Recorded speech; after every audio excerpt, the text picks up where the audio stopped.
नमस्कार. मी डॉक्टर साईचरण हंडे.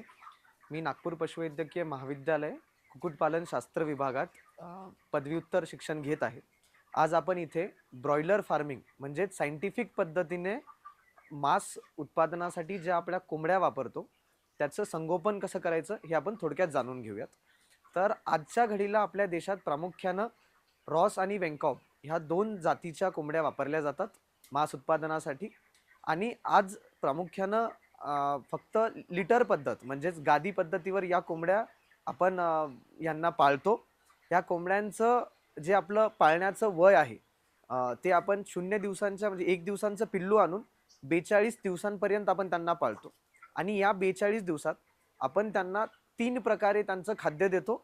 म्हणजेच त्यांचे स्टेजेस ऑफ फीडिंग जे असतात, ते सर्वप्रथम एक पहिल्या 11-12 दिवसांसाठी प्री स्टार्टर हे फीड देतो, ज्यामध्ये त्यांचं प्रोटीन कंटेंट जास्त असतं, त्यामुळे त्यांचं वजन वाढणं आणि मसल बिल्डिंग चांगल्या प्रकारे होते.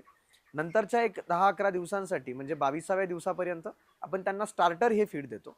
त्यानंतर शेवटी जेव्हा आपल्याला मार्केटमध्ये हे पक्षी विकायचं आहे 2.25 ते 2.5 किलोचा होईपर्यंत आपण त्यांना फिनिशर हे फीड देतो.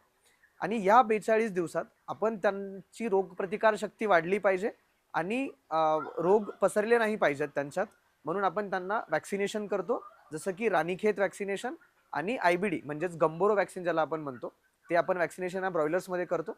आणि ब्रॉयलर फार्मिंग आजच्या घडीला आपल्या देशात झपाट्याने वाढत आहे. त्याचं कारण म्हणजे या ब्रॉयलर फार्मिंगमधून मिळणाऱ्या मांस उत्पादनातून आपल्या देशाची जनतेची प्रोटीन रिक्वायरमेंट पूर्ण होते, ग्रामीण भागातील युवकांना रोजगार मिळतो आणि आर्थिक प्रगती देखील होते. धन्यवाद.